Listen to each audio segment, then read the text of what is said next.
Whether it was giving thousands of dollars in groceries to folks in food deserts, or helping businesses reopen after looting. We gave $250,000 out and to have them open within a week. I say all that to say is that we need someone who has a track record of being next to the people on the front lines, not another politician who's just going to lie to you. Someone who really cares about all people in the city, someone who cares about the next generation by basing every policy decision off of how it's going to affect the next generation of Chicago. Thank you. That's why I'm running for mayor. Mr. Sawyer. Thank you, and good afternoon to everyone. My name is Roderick Sawyer, and I've been serving you as alderman for the last 12 years. And this is why I'm going to run. I've been proud of the record that I've established in my 12 years here.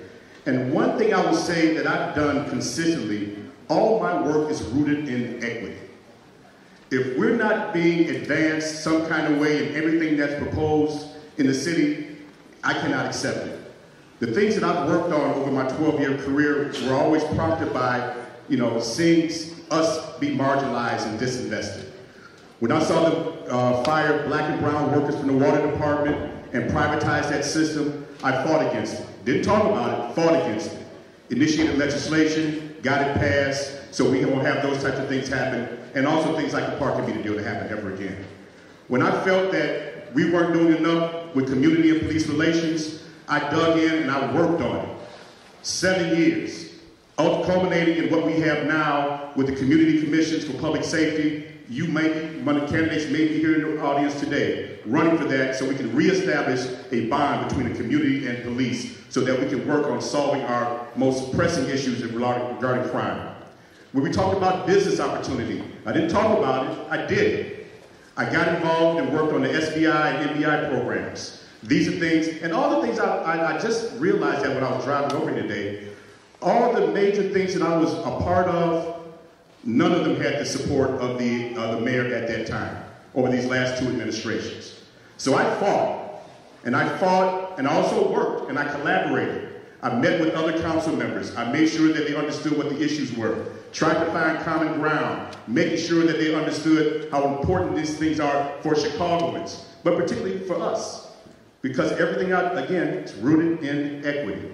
If we're not getting advanced in it, it should not happen. I'm excited about doing this today. I'm looking forward to talking to you. Thank you. Good afternoon.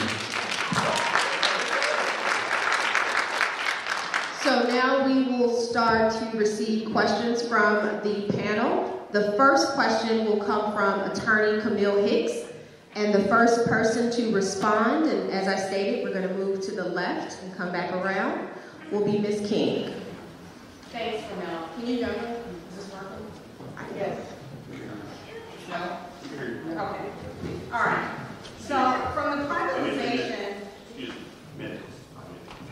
I'm going to.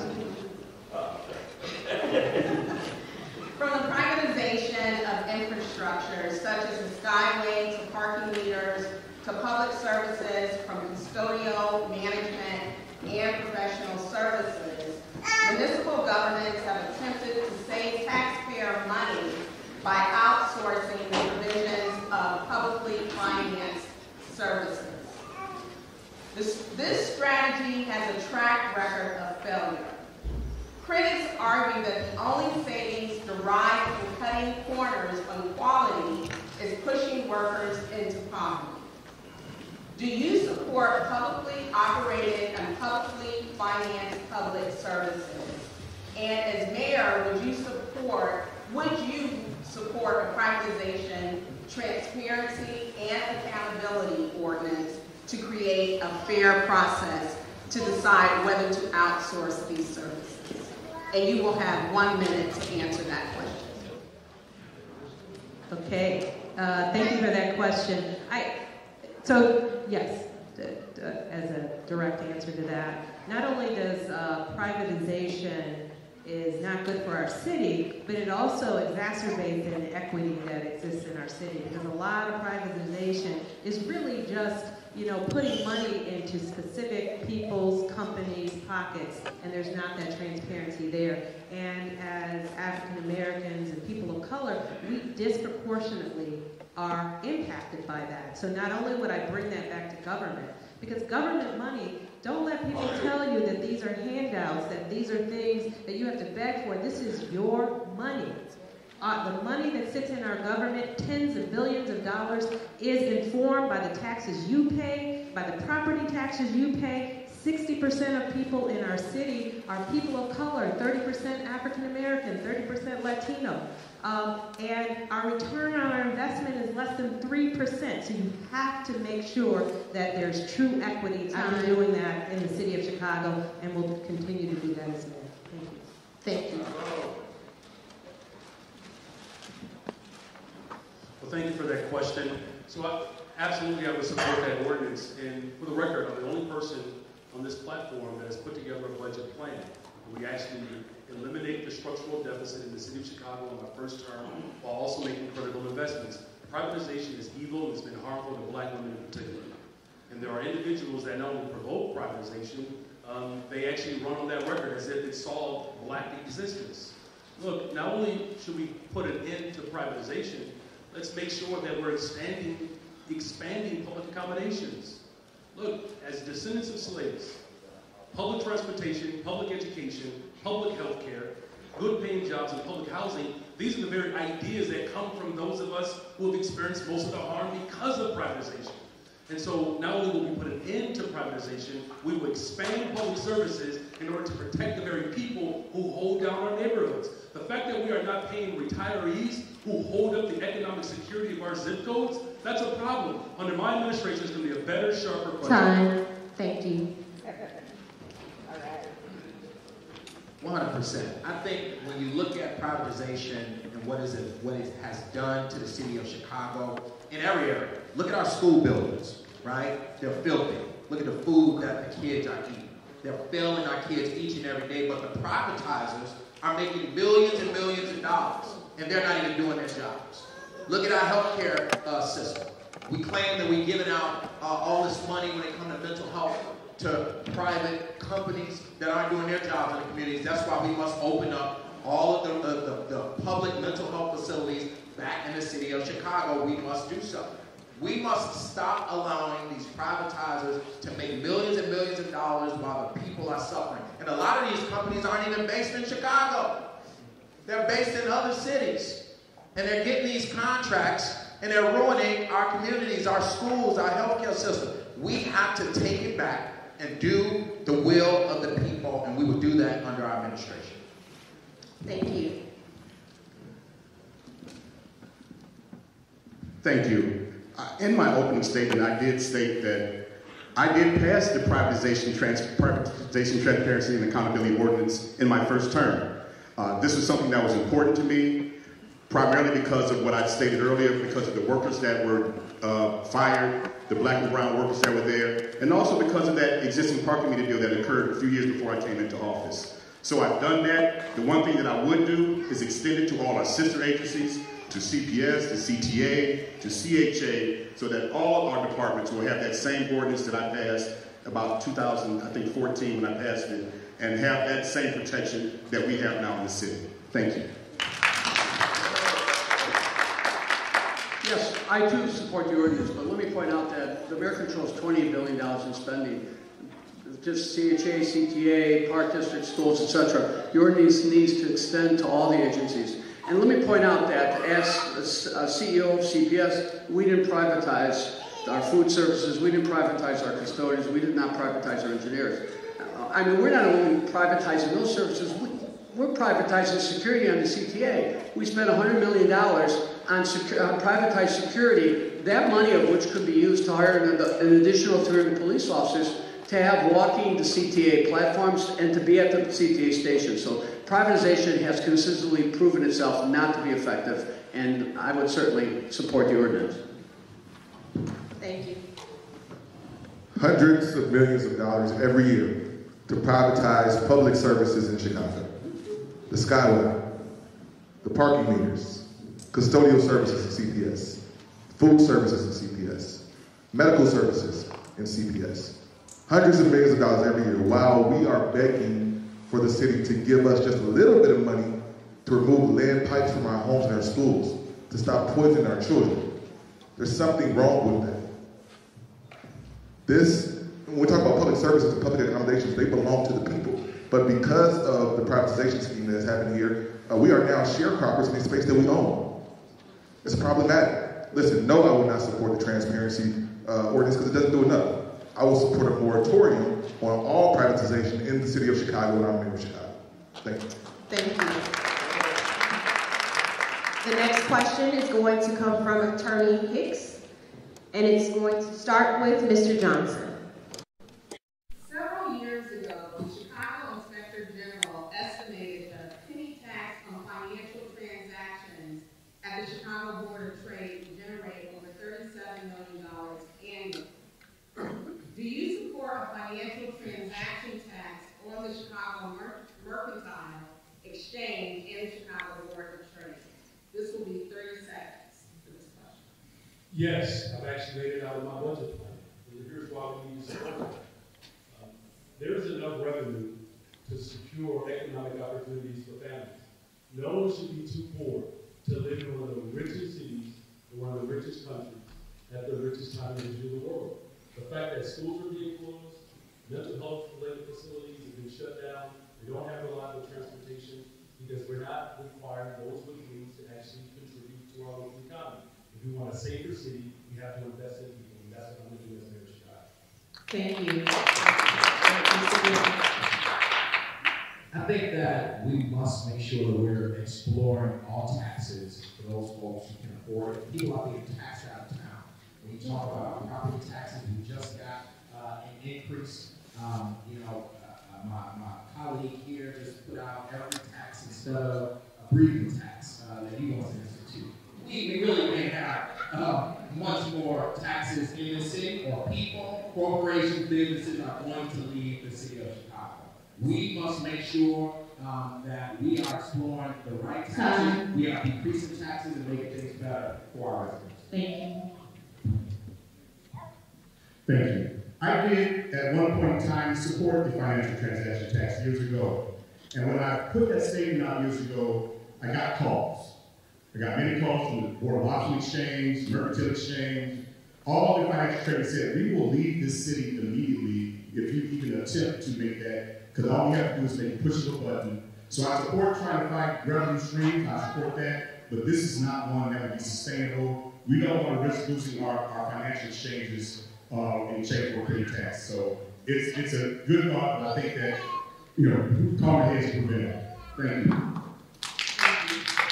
If there's any transaction that can be moved electronically out of the city, it's the transaction tax. So transaction tax won't generate the money, and they'll simply go back into the city. But whether it's transaction tax or restoring the head tax, or for that matter, increasing the hotel motel tax, which is already the highest in the country, those are job killers, period. Those are job killers, and they're not going to generate the money into the city. So the financial transaction tax is a short-sighted solution to our issues. Truth of the matter is that the Chicago Mercantile Exchange will pick up and leave. It will still be the Chicago Mercantile Exchange, it just be operating in Atlanta. Be able to get any resources that we can get from it today. The financial transaction tax really is a Washington, D.C. The federal government needs to be able to put forward a Wall Street tax so this can be spread out in every area of America. And we've got some federal where's the folks running for office? He's not here. We got some folks running for office. Thank you.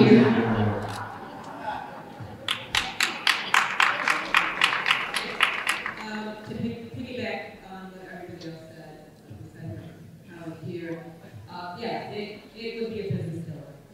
And so you can't just look at things, they're not black and white. You always live in gray, so we have to understand that. There are other things that we can do to bring more equity. I've been able to do that as the lead sponsor of the fight for a $15 minimum wage, where we really got people on both sides of the equation down at the table, and then came out with a $400,000 increase for people, mainly black and brown women.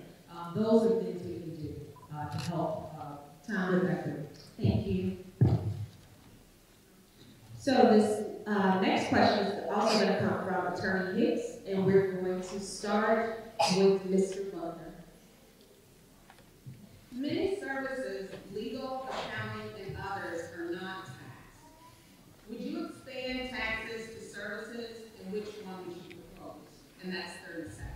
There are a lot of luxury taxes, like country club fees and limousine services and things that we are not taxing today that we should look at. There are 435 service taxes that the state of Iowa has that the city of Chicago does not. Those things that are hiring that do not push our people out should definitely be considered. Thank you. So yeah, for me, it's about equitable distribution of taxes. We just have a false narrative about taxing or raising or lowering the threshold for cameras, red light cameras, which disproportionately impacted Black and brown people. So I voted against that because it was already inequitably distributed. But if we had equitably distributed them on Michigan Avenue, which I represent, Lincoln Park, which my colleagues represent, we could have made more money, been more equitable, and thank you, safety. So we can do things equitably. If you want a safe community, you have to invest in people. I represent Oak Park. They invest in their children. They invest in their families. Look, I'm the only person who put a budget plan that reduces the structural deficit and eliminates it within my first term while also making critical investments. My plan does not raise property taxes. The fact that no one under has a budget plan is because they're hiding the whole behind the back. If there's anything, I'm going to tell you the truth. Thank you. Well, you know, his plan may not raise property taxes, but it puts a tax on everything else. And the reality of the situation is that taxpayers cannot take it anymore, right? We're talking about red light cameras. They need to be eliminated, period. We shouldn't talk about that. We talked about the first thing we could do is sign executive order to ban the booting and seizure of vehicles unpaid parking tickets in the city of Chicago. We got to change these practices and make this city a place where people actually want to live and raise a family, and that's what we're doing.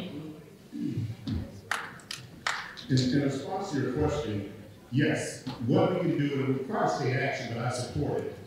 Very simple. We expand optional service, like Representative Buckley said, and we reduce the rate. Expand service, reduce the rate, it will make it better for everybody, and it will be fair and equitable. Thank you. Every tax you refer to is on subjects that are not taxed in our suburban, in our surrounding communities. So we'll simply be imposing taxes that are not equalized in Indiana or Wisconsin or whatever. So if we want to drive more jobs and more businesses out of Chicago, then let's simply tax things that other states are not taxing. So we've got to think smart when it comes to looking at our revenue capabilities, and we've got to be taxing things that our surrounding states are taxing, so more businesses don't flee. Thank you. So the next round of questions is going to come from Michael Romaine, and we're going to start with Mr. Sawyer.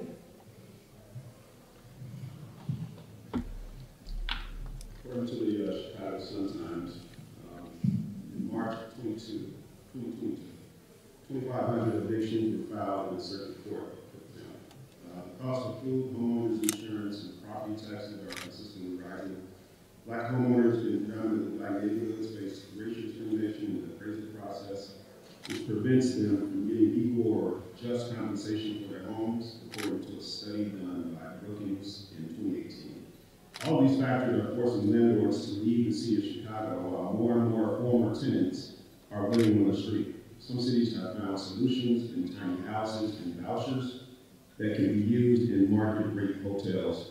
The question is, do you think tiny houses or hotels are solutions that would benefit the city of Chicago and provide affordable housing to every ever-increasing number of homeless, housing insecure, and tent city dwellers?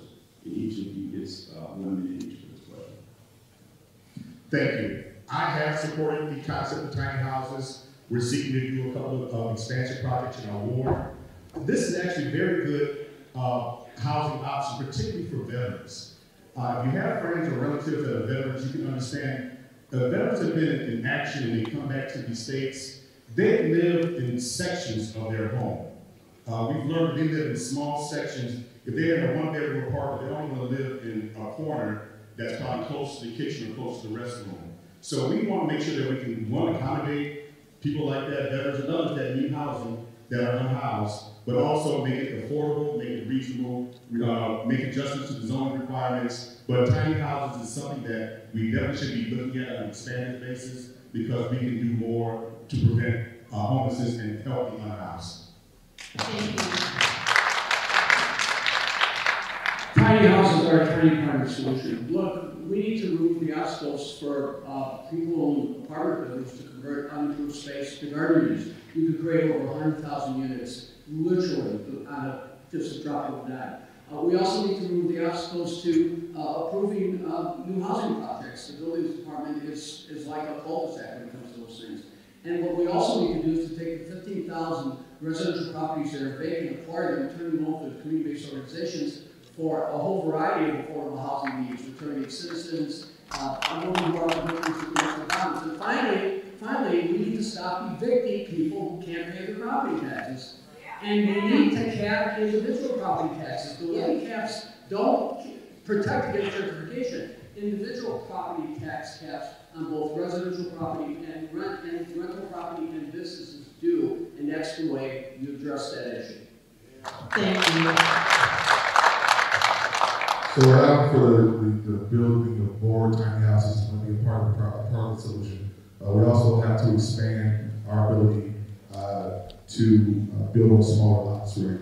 So we have to change the city code in order to do that. But I talked a lot about the Grand Chicago Home proposal where we raise the real estate transfer tax for real estate transactions of $1 million or more that happen in the city. Make sure that we are putting those dollars specifically towards affordable housing and homelessness in Chicago. 65,000 people in the city right now facing housing issues. So we got to put money to the Trouble Building Initiative Fund. We got to put money to the New Home for Chicago program. We got to make sure we have single family bills and change the zoning ordinance so we have density in our communities. Listen, there's a way out of it, and it's investment is putting resources where they belong most.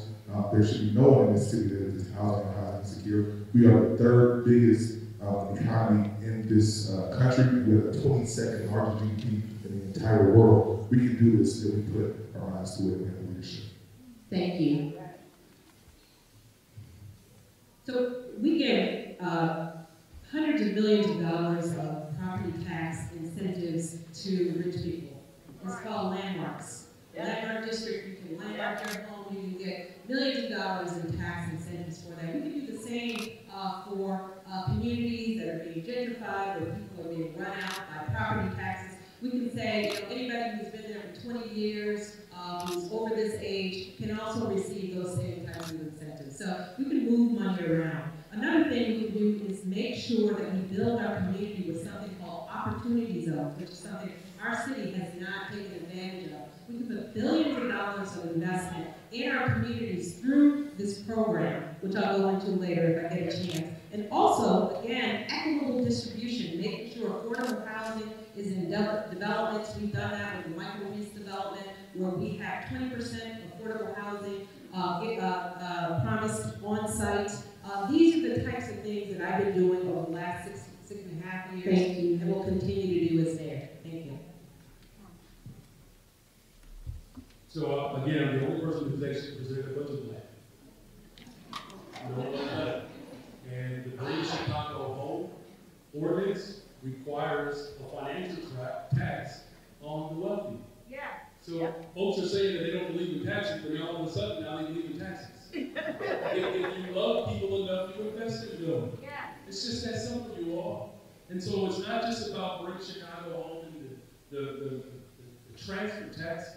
They also told people that the financial transaction tax that does exist, it didn't run them out of New York. They said that with the fight for 15, that was going to run businesses out. Politicians and corporations will lie to put fear into the hearts of the very people who can benefit from revenue. I'm going to tell you the truth. It is time that we demand that the wealthy in this city and this country pay their fair share of taxes. If you love people, you invest in people. 65,000 homeless people, 20,000 of them are children. I'm going to invest in our people. Thank you. Actually, we do also support the 1% or the financial tax on homes. You know, it's about how you tax, right? And when you talk about the budget plan that you presented, Commissioner, you know, you talk about increasing taxes on hotels. There already you can't get people in the hotels right now after the pandemic.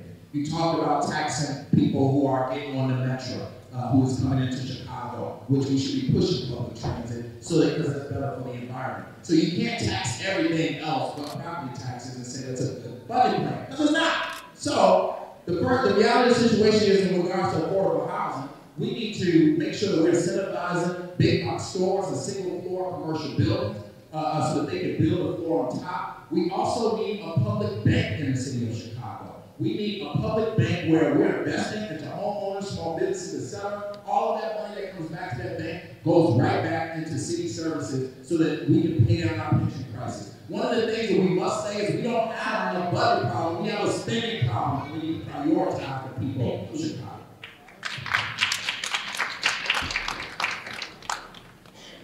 So this next question, again, is coming from Michael Romaine, and we're starting with you, Mr. Green.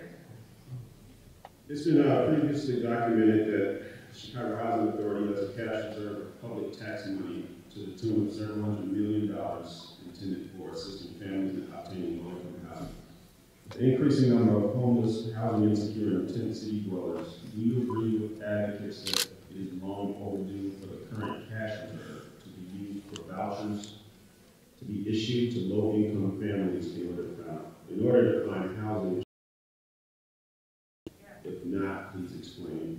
Each of you get 1 minute for the question. Way long overdue. We have project buildings that were knocked down in the city of Chicago. They promised thousands of affordable housing units. Have we received those units?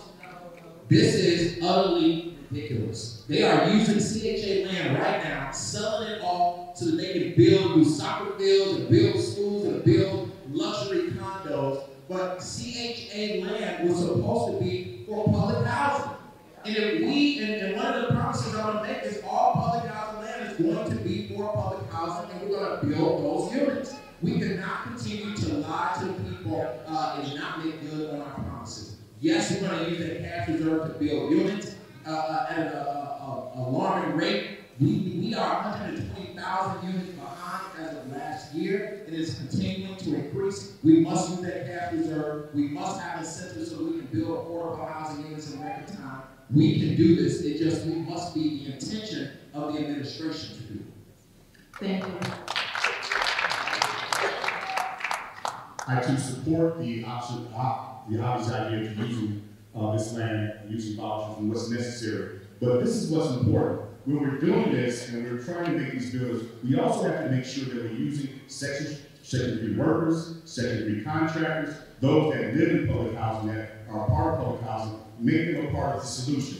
Get them working, get them contracts and opportunities. We want to make sure all that happens while we're renovating this land, getting it to the proper use, making sure that the CHA land is used for CHA purposes, and that's for housing. I also support tapping into the cash reserve. But, you know, it's time to get the CHA under control. The CHA in my administration will in effect report to the Chicago Housing Authority because the CHA circumvents everything, whether it's MBWB, they're out there on their own, they're cutting their own deals on their own, they're operating as an independent fiefdom. It's really time to use the CHA as it was intended to be used, an instrument to promote affordable housing, an instrument to target those families and those individuals who are facing a housing crisis. So it's time to get a handle on the CHA. It's time to bring the CHA under the city control. It's time to make sure that the CHA complies with other city ordinances and other city set-asides. Thank you. Thank you.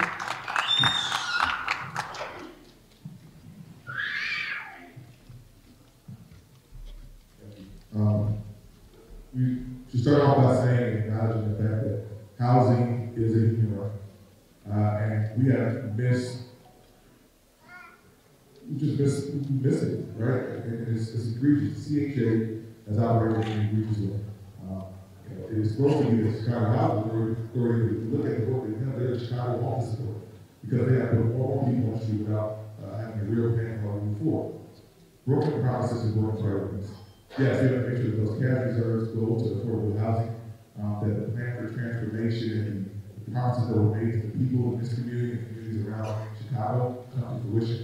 I saw Brother Dwayne Trusty earlier, and he stood up to the mayor when she tried to take CHA land and do a land swap and put it and give it to CPS for a school. Listen, this is not the way we should operate as a city. Once again, we have the resources. This is not a resource conversation. This is about priorities and leadership. Thank you. So everybody else can talk about what they're going to do. I can tell you what I've been doing.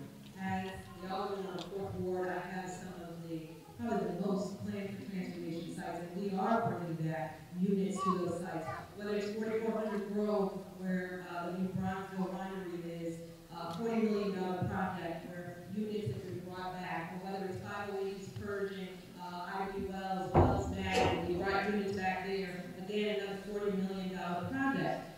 And in those projects, I have billions of dollars of projects in my ward.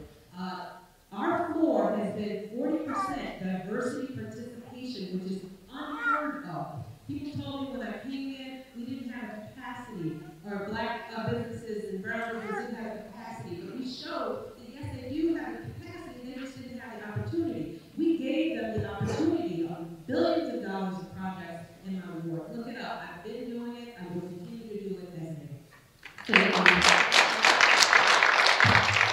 I really believe that we have to expand the affordable housing ordinance, create opportunities for capital home ownership, like the down payment assistance that my wife and I benefited from when we purchased our home in security. I'm also committed to a moratorium on any public land that's meant for housing.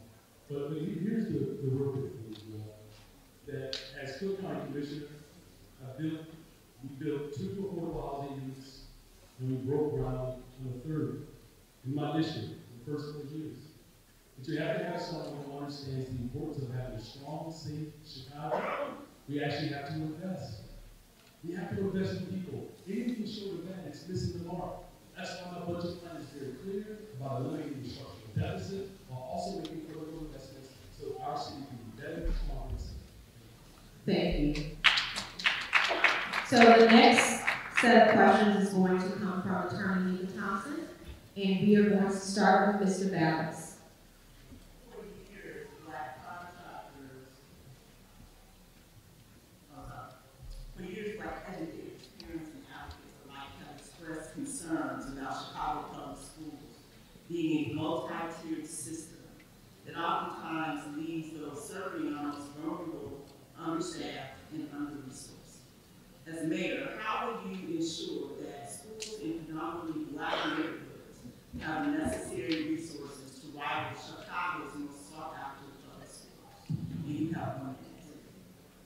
Well, I'm going to take the same approach that I took when I was CEO. The following: first of all, I'm going to radically downsize and decentralize the central office so the money can flow to the local schools. Only 60% of the $30,000 per pupil that we get actually finds its way into the local schools. Secondly, I'm going to reopen the schools as community campuses. The schools are literally need to be open through the dinner hour, over the weekends, over the summer, during holidays, and we need to bring community-based organizations, park district organizations, social service organizations to the school campuses so we can provide the children with activities and support. The third thing we need to do is we need to institutionalize work study in the high schools.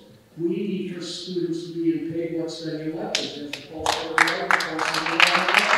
I've talked about this, we did this not on the scale that I would do it as CPS, as I would do it as mayor, but the bottom line is we could get tens of thousands of our kids in the work study job. And then the fourth thing we need to do is we need to take advantage of existing state laws that allow us to reopen closed campuses as adult ed occupational training centers in the community.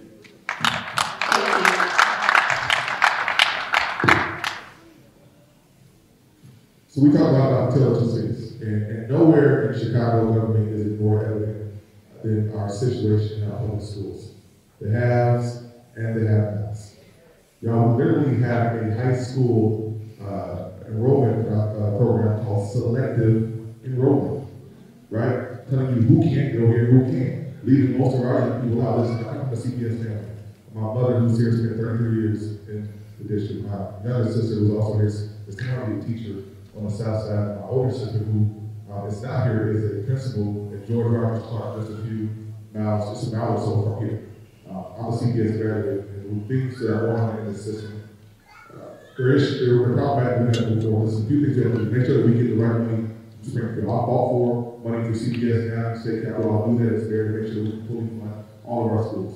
Make sure that the evidence-based funding formula is actually worked on in a way where we give money to CPS gives money to the district, to the schools in the district where it's supposed to. We got to bring back trade. We got to make sure our people have an opportunity. Again, just want to talk about what I've been doing, not what I'm going to do. So, the micro-risk development that I spoke of earlier, we have a $25 million commitment for schools. I have Pickwood High School in my area, which is neighborhood high school, has a selective enrollment, 7th and 8th grade, Holly Pearson's son there. It has test scores just like Jones, which is a selective enrollment school on the north side. I have made sure that that particular school has the resources that it needs, so it looks like on the outside what it's looking like on the inside.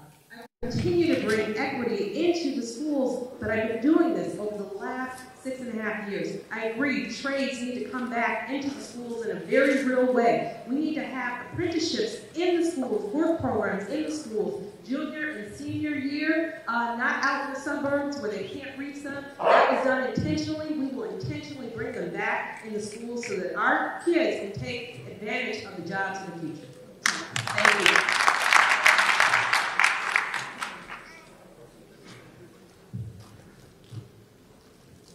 Well, the first thing is I'm looking forward to working with the newly elected representative school board that those within this room fought to make sure that we actually have really opportunity. And the second thing is that we have to make sure that we're using our TIP dollars, that the taxing body of our public schools and our park districts, that it's no longer a slush fund that goes to developers to build a multi-billion-dollar neighborhood, and my children cannot attend schools in our home community because we don't have a school that offers orchestra. That's why my son goes to Kenwood, because he plays the violin. So here's the problem, though, that because of the privatization schemes that took place in the 90s that stopped contributing to the pensions, which has placed us with a greater burden on property taxes, is why our high schools are not fully supported and funded. So it's evidence-based, but it's also making sure that we're not going back to the entire past of the politics that continues to leave families behind. In order to have a better, safer Chicago, you have to have someone who actually believes in public education. Thank you. As a parent of 3 public school kids and as a product of CPS, it is so important that we invest in CPS and really change the structure of how it is. We got enrolled, CPS is funded with enrollment-based formula. That is one of the biggest discriminatory ways to fund our schools. It should be needs-based, so that every school in the city of Chicago gets the funding that they need. You should be able to get a high-quality education all throughout the city of Chicago, no matter the neighborhood, and we're going to make that happen. Starting young, we got a plan to move forward a program, Universal 3K, so that kids starting at 3 years old can start school and get the investment that they need. Kids are being failed each and every day in our public schools, and we must stop it. And we must have more teachers, especially teachers that look like us. Black male teachers. That's your favorite job. I want to get Brandon Johnson back in there. Just not an economics teacher. Time. Listen. Time. We got so much work to do to change our public schools, and we're willing to do it.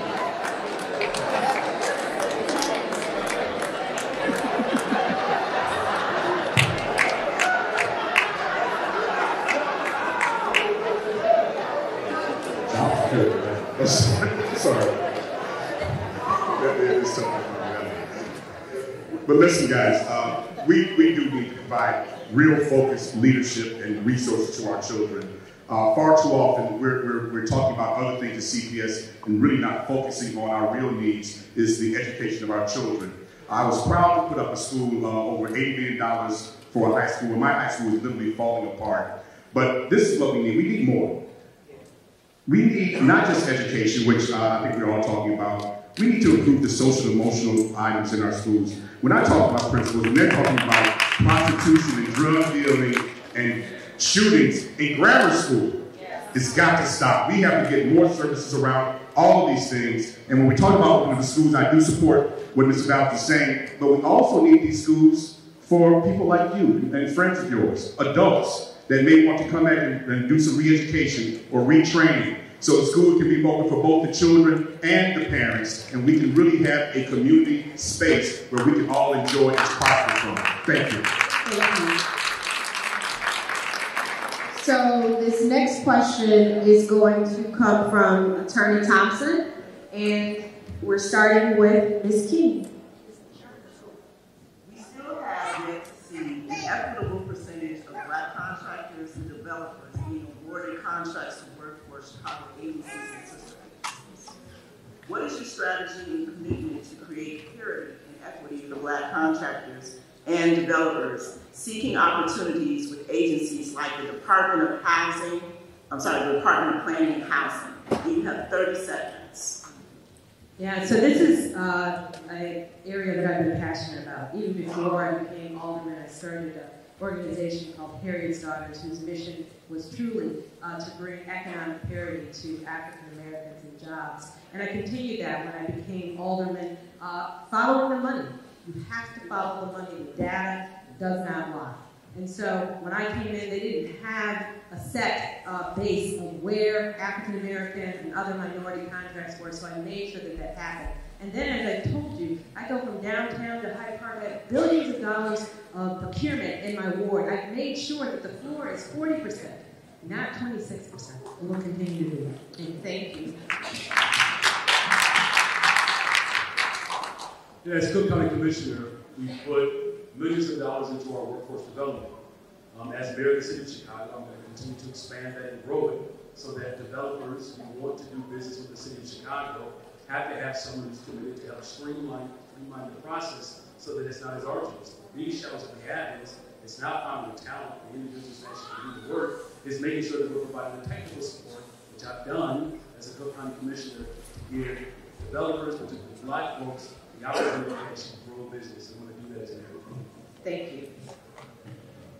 Yeah, this is really, really concerning to me. When you look at Harold Washington, look after all these years, Harold Washington made it one of his priorities in his administration to make sure that there was equity when it came to contracting in this city, right? He made lots of millionaires through city services in many different contracts. And that's what we must do again. We must look at the Harold Washington administration, how he appointed someone in his administration so that he can oversee that department to make sure it was equity. And then we got businesses who can't get the bonding or insurance. The city must step in and remove those barriers and insure them. We have to do it. It must be a priority.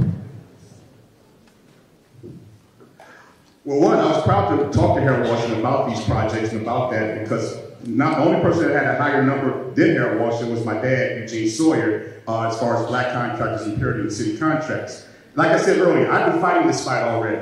I've already fought to increase the limits on Black contractors so they can put more money into their businesses instead of buying houses or encouraging mediocrity, which is the city does right now. I've been already expanding the MBI, SBI program for Black contractors to get more involved, and I've already had to fight for equity. And the people that were fighting me the most were other Black people, guys. Other Black people were the ones that were fighting me about this.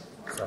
Thank you. First of all, you have to set goals for all the city agencies, all the agencies that the mayor controls, number one. Number two, you also have to set hiring goals, because fine, you hire Black or Latino contractors, but are they hiring Black and Latino workers? Third, you've got to remove the obstacles to businesses getting contracts, meaning you have to extend insurance. Let me tell you, when I ran the Chicago Public Schools, 55% of our contracts and 58% of our hiring went to minority companies and minority workers, and we insured all of them, and we entered into project labor agreements so these companies could hire their own workers. Thank you.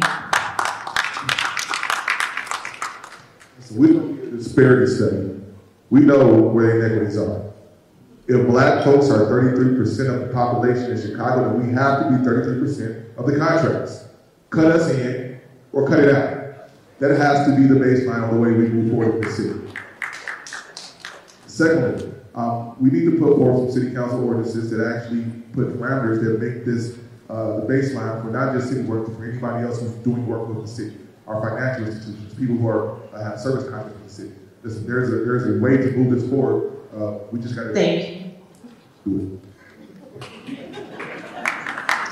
So the next question is going to come from Attorney Thompson as well.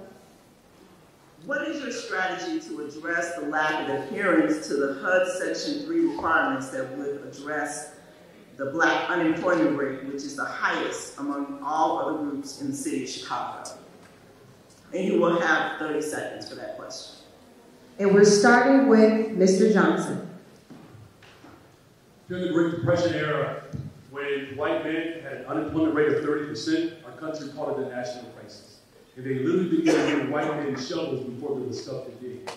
As the mayor of the city of Chicago, we're not just going to use public sector to expand opportunities for work, but we're also going to make sure that we're paying people a livable wage while also providing paternity paid leave for every single person in the city of Chicago. In order for us to actually have real public sector expansion, you actually have to invest in people, and that's going to require resources. Thank you. It is so important when we talk about public safety that you talk about creation of jobs. They always talk about police and other things of that sort, but they never talk about how do we give people a pipeline to live in a middle-class life. Let's look at our lead crisis right now. We got 380,000 lead pipes in the city of Chicago right now. And there has not been any effort to change them while our kids are being poisoned. This is an opportunity for us to create a massive jobs program for people all throughout the city of Chicago so that folks can have middle-class lives. We have so much opportunity, we must invest in people and create jobs all throughout the city of Chicago. Thank you. I have been a consistent and long-time supporter of the Section 3 program. Section 3 program ensures that workers from public housing and contractors from public housing get real opportunity to build and create wealth. And that's what we're talking about today, creating wealth for Black people. And this is one way to take people from the housing projects to independence and prosperity is through this Section 3 program. We have to expand it, make sure CTA uses it, in addition to making sure that property is available so that we can build public housing and they can be the ones that do it. Thank you. I agree with my colleague. We've got to expand the Section 3. But let me point out that the city controls $28 billion in spending.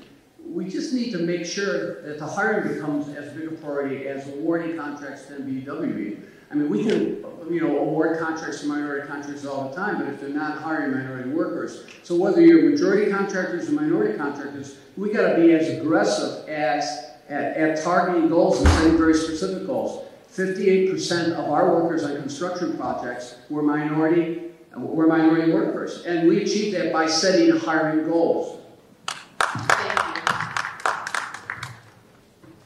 Section 3 must be the bare minimum. It's not enough. When we talk about just requiring, just hitting the smallest requirements, we're not doing enough for our people, right? It's not that we don't deserve more, it's that we have not demanded more, right? And so Section 3 should be the baseline. We have to do more to expand it, to extend it, and to make sure that our people are actually getting what they need from these programs. Thank you. I believe the original question was around HUD. HUD controls and has the resources to control all of these buildings in the city. They give market rate rent to landlords who then run slumlords. And they can control it. You need the power of the fifth floor to leverage that relationship. I know because elders in my community came to me as how they were being treated in their own apartment buildings, treated like children. The resources aren't there, the security's not there. The fifth floor can leverage their power to make sure that HUD has accountability for the landlords that run those buildings. Thank you. So I do have a couple of quick questions that came from the audience. You will each have 30 seconds. We're starting with Mr. Buckner. And this question is, how would you describe what a thriving community looks like and what is required for it to be considered thriving? Yeah, so a thriving community has all the things that any of our counterparts around the city, no matter what the color of their skin is. It's safe streets. It's schools that allow their young people to be competitive in the global economy. It's having grocery stores and not being in food deserts. It's having a built environment and built infrastructure for recreation where young people can come and not worry about violence. It's making sure that real money is pouring into our corridors, that our people have a chance to be a part of the economy of the city. Thank you. So a thriving community begins with its people. If we don't have safe communities and good schools, people aren't going to stay here in our city or come to our city. So it starts with the schools as economic drivers of the community. Then it starts with housing. I said earlier, we have to grow our community. So we have to have incentives for people to move back to our community. I have incentives that would incentivize teachers, first responders to have interest-free loans, dollar lots, money for rehabbing, so that we can start to populate our community. Hundreds of thousands of Black people have been run out of our communities. No other demographic can see that. We really have to start with building our community. The safest cities in America all have one thing in common. They invest in people. Oak Park has 2 public school districts, parks, recreation, library, blue line, green line, its own public health system. That's why my plan that not only reduces and eliminates the structural deficit, we invest in people. If you want a better Chicago, we have to invest in people. Demanding that the wealthy pay their fair share in order to save lives in particular, that's the least I can do as your mayor. I'm going to need you all to help me go vote February 28th. Brandon Johnson is better. Thank you. Just disagree with that last one. But look, when you talk about a thriving neighborhood, right? While I was shutting down the Chase Bank, after Chase Bank, told me I couldn't go in any more Chase Banks in America, I was in Lincoln Park, and I walked out those doors and I said, look around, y'all. Look around, private business corridors, people jogging. The dogs are nicer in Lincoln Park. The dogs want to lick you and everything. The dogs ain't even nicer. They have all the things that they need in Lincoln Park: high quality education, increased home ownership. Every community should have the basic needs in the investment. Thank you. A thriving community should be safe. It should have thriving business districts, high-performing schools, stable housing. It should all be self-sustaining. That means every neighborhood should have all the things necessary without having to go to another neighborhood. So restaurants, children's activities, theaters, all these things in every neighborhood, in all 77 neighborhoods under the sewer administration, that will happen. A thriving community is a safe community where you don't have to wait 2 hours to get your 911 call responded to. A thriving community has quality schools. A thriving community is an affordable community where even when that community is growing and prospering, you're not driven out of your homes because you can't afford to pay your property taxes. And a thriving community is not only a community without food deserts, it's a community with social service infrastructure. So you have all the social service supports at hand. Thank you. So this last set of questions will come from Ms. Williams, and we will start with Mr. Sawyer. Good afternoon, candidates. My next question is centered around public safety. How would you rate the performance of the Chicago Police Department? What is your plan to get CPD in full compliance with the consent decree? That question you get 1 minute for. Well, first of all, a reformed police department is a safe and effective police department. We want to make sure that happens. As far as giving a grade to the CPD, I would kind of call it incomplete. One biggest problem that we have is we have a leader who is not the superintendent. That's a problem, starting off that. The mayor cannot continue to micromanage CPD, and you allow the CPD officers to do their job. That means you have to pick someone that you have trust with, and also the officers trust, to make sure that they come through the system and they have the knowledge necessary to advise you, us, everyone, about proper procedures, proper scheduling. So I would rate it incomplete because it's not all the way there yet. So we need to move David Brown. We need to get a new police superintendent, which I'm proud to say that based on the system that we have, that I was a part of for the last several years, we now have an opportunity to have a real community involvement and engagement and picking the superintendent that you deserve. Thank you. I agree with my colleague. We need new leadership. The new leadership is incompetent and needs to be replaced, but we need to replace the leadership team, and we need to promote people based on time and grade and experience throughout the exempt ranks. Secondly, we need to fill the vacancies. This isn't about spending more money on police, it's about spending the money that's in the budget on the police. So and we need to return to community-based policing so that every single beat has police officers who you know by name and by badge number, and that includes the police officers who are walking the platforms of the CTA and are at the police stations. And we need to ensure that there's accountability. And you don't have an accountability when you're not enforcing the consent decree requirement that there be one sergeant for every 10 officers. Literally one sergeant now for every 30 officers. So you need an infrastructure of accountability. So those are fundamental things, fundamental minimum things that you need to do with the Chicago Police Department. Thank you.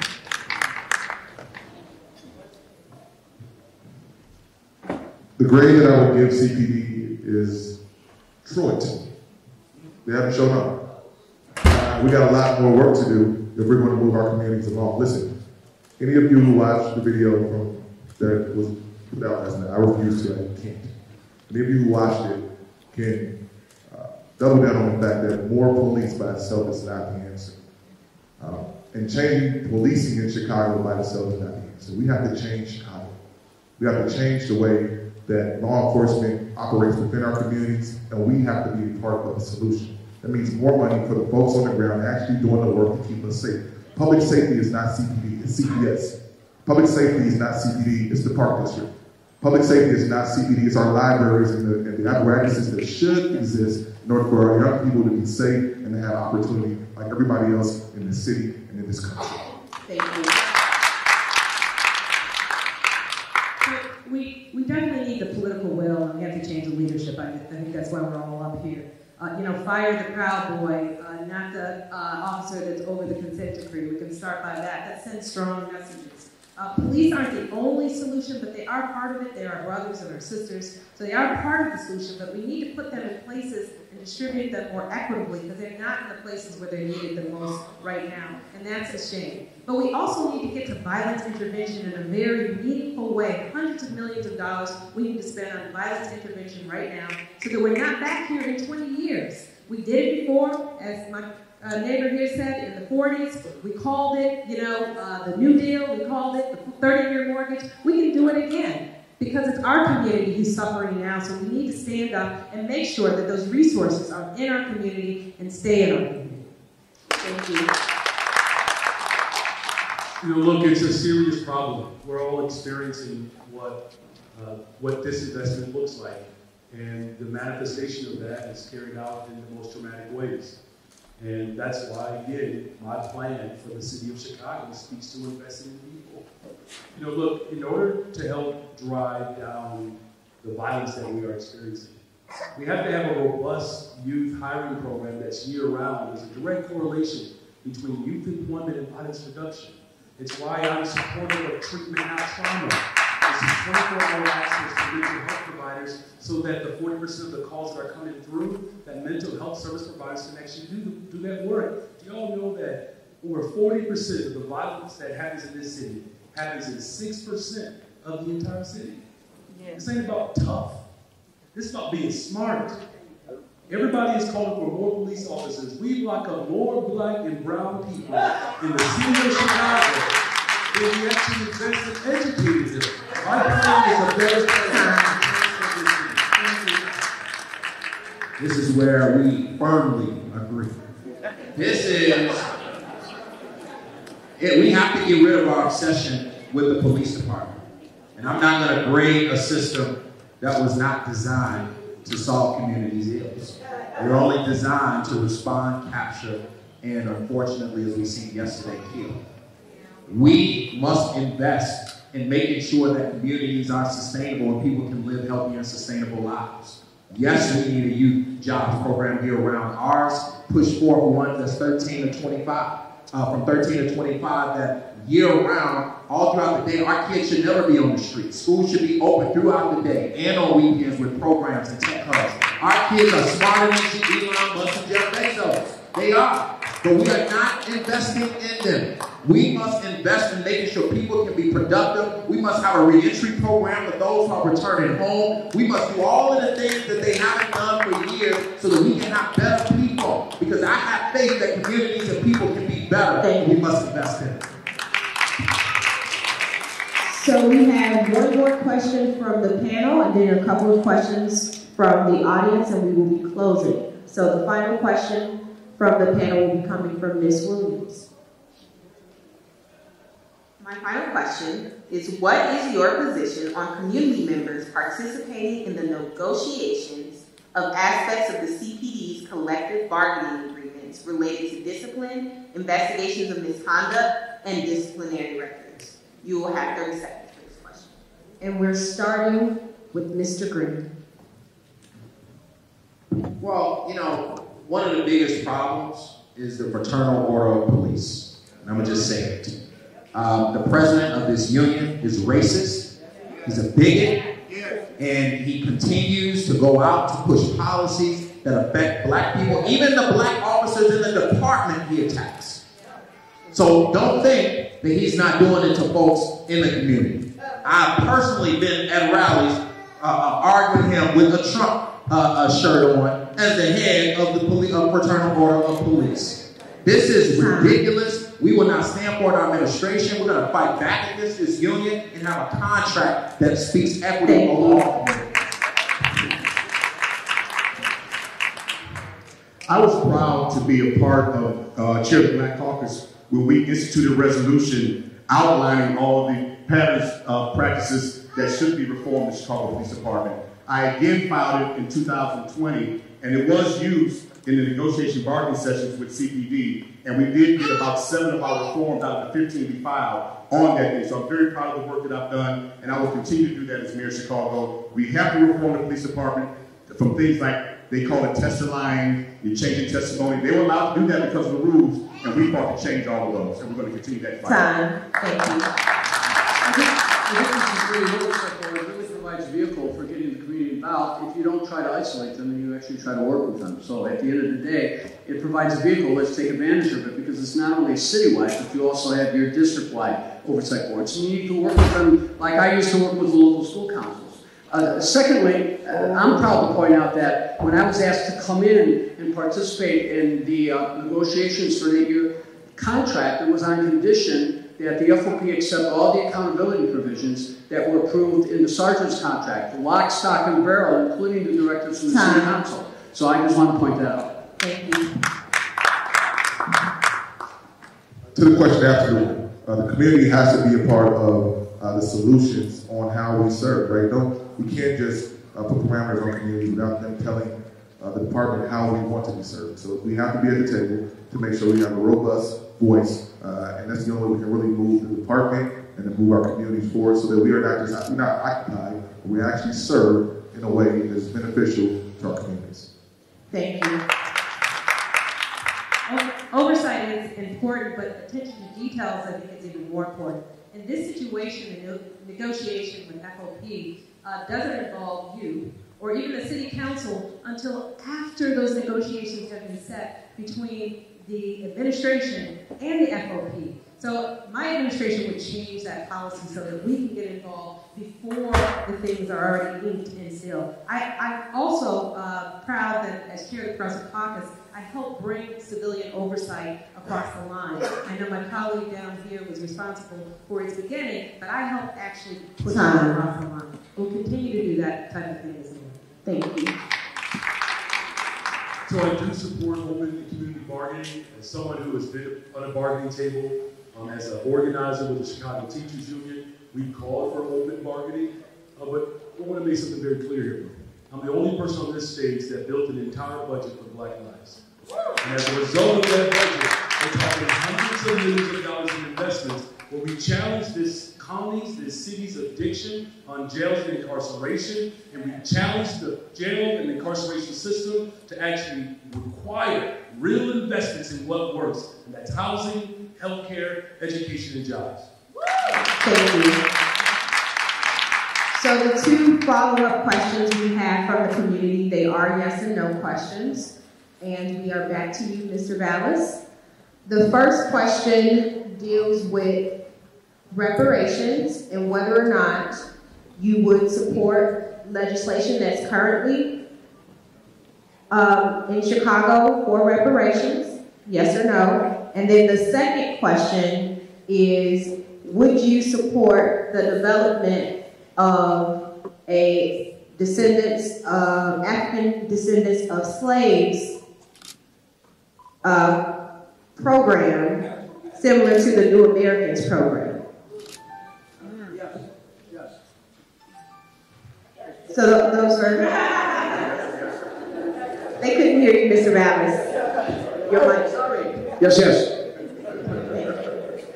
Absolutely, absolutely. Yes, and I'm doing it right now. If you look at my plan for safety, it's in there. Part of that is in there. Yes, budget for Black Lives. I've actually built one.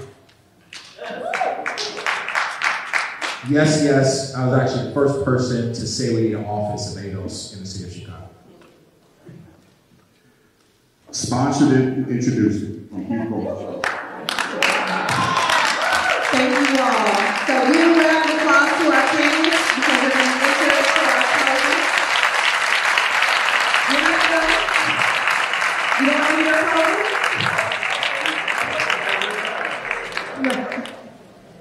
So we're going to give the candidates an opportunity to do a 1-minute closing, and we're going to start with Ms. King.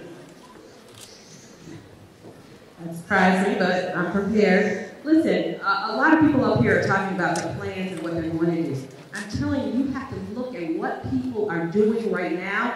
That is a good indicator of what they will do in the future. And I can tell you that nobody up here has been doing more for our community than I have. Whether it's, like I said, raising the level and the bar for billions of dollars of money that's coming into our community, the Michael Reese development, the other three, there was all this dissension, you didn't hear any of that, but it has been heralded by the New York Times as one of the most equitable in the country because we got the community seeing upsides and the developers seeing upsides. I've been fighting for $15 minimum wage, bringing Black and brown women out of poverty. I could go on and on and on. I've been doing this work. I will continue to do this work. There is no better indicator than what somebody is doing right now. You can talk about Congress Parkway to Ida B. Wells. You can talk about Lakeshore Drive to DeSouth Drive.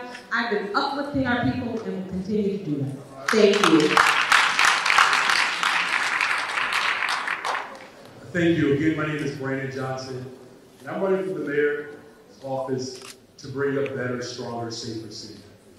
You know, when I became a Cook County Commissioner, we passed a just housing ordinance that eliminated housing discrimination against those who are formerly incarcerated. We broke those barriers. When we put together the budget for Black Lives, we put millions of dollars into violence prevention. We have the largest pilot program for guaranteed income, of which most individuals who are receiving that are Black women. We are eliminating up to $1 billion of debt. These are the things that I've done as a Cook County Commissioner. We've actually worked together to bring democracy to the city of Chicago. We've done that. There's a reason why my campaign is catching fire. From Ravenswood to Inglewood, from Jefferson Park to McKinley Park, Black, brown, white, Asian, multicultural, multi-generational. The reason why our campaign is coming together is because we actually have an agenda that's going to keep our city safer, you all. And listen, here's the last thing.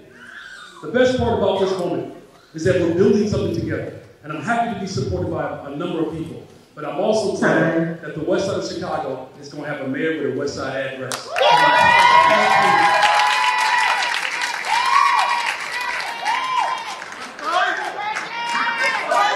West Side? All right, I was raised on both sides of town. My dad was on the west side. But let me say this. You know, I want to ask everyone a question. Do you feel safer than 4 years ago? Now, we have someone at every level of government in this race, and I want you to ask them why. For some reason, there is a lot of urgency for a lot of folks that are in this race, but I don't see that urgency each and every day while I'm in these communities.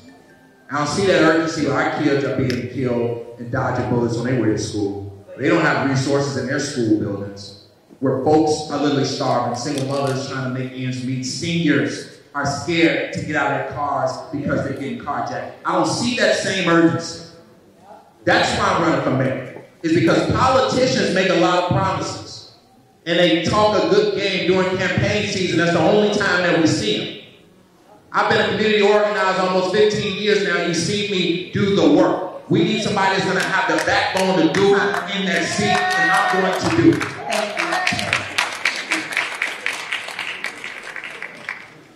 Thank you all for giving me the opportunity to speak today. And I guess I'm considered a politician, but I have not made one promise to you. But I'm about to make one right now. When I'm elected mayor, I will work my butt off to serve you every single day. And one thing I will say, I will agree with Alderman King, and look at somebody's body of work. Look at mine. From anti-privatization to reparations, thank you. I was a sponsor. To business opportunities, to business development growth. I've introduced a peace book. I've introduced gun violence prevention to the city council. Look at my body of work. As someone who would say, check my record. My record speaks for itself. Look at it, make your decisions, make an informed decision on February 28th. And once you do that, you will support me as mayor of the city of Chicago. Sawyer for Chicago. Thank you. Thank you. Look at my record too. I've immersed myself in the community. Built more schools than probably any superintendent on the planet, done higher MBWV, historic MBWV, hired more black principals. There are 30 superintendents, the majority of them black and Latino, the majority of them women, who got their start from me. And there was no one that visited more classrooms, or for that matter, paid for or raised money to bury more children, or have gone to more funerals, because I did not want to be desensitized to the violence that was going on in the community. I have committed myself to community service, and I continue to commit myself.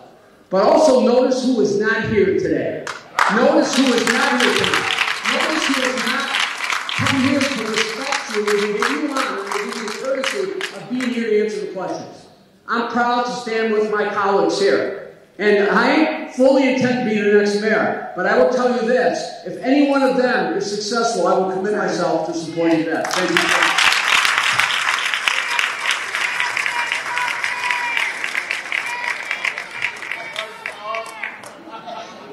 So I get the benediction. I'm running for mayor of Chicago so people who look like the people in this room can stop having to run from Chicago. So we can have investment in our communities in a real way. I want to agree with Paul on that. Look at the people who are not here. You can't run Chicago if you don't love Chicago, and you can't love Chicago if you don't love her people. Back there in the back is a little boy with a big head, snotty nose with a face like that. He's the reason I'm doing this. That's the promise of the future, but we have to have leadership that can find a way to yes instead of getting stuck in no. We have to have leadership that understands that property shines from every single corner of this city. And on February 28th, if you support Cam Butler, we'll have a mayor that's able to do that on day one. Let's fix Chicago. Thank you. So please give a round of applause to our panelists.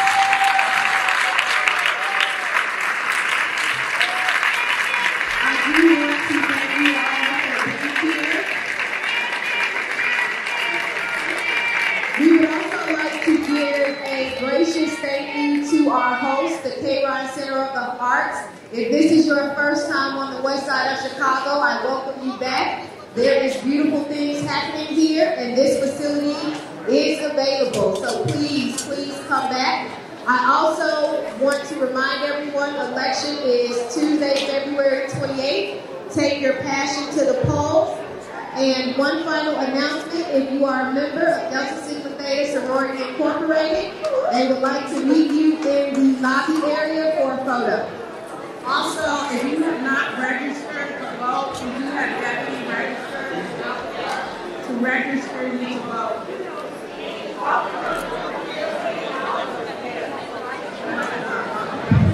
Oh, and there's a forum for the 29th Ward and 15th District Police Council Saturday, February 4th. Okay.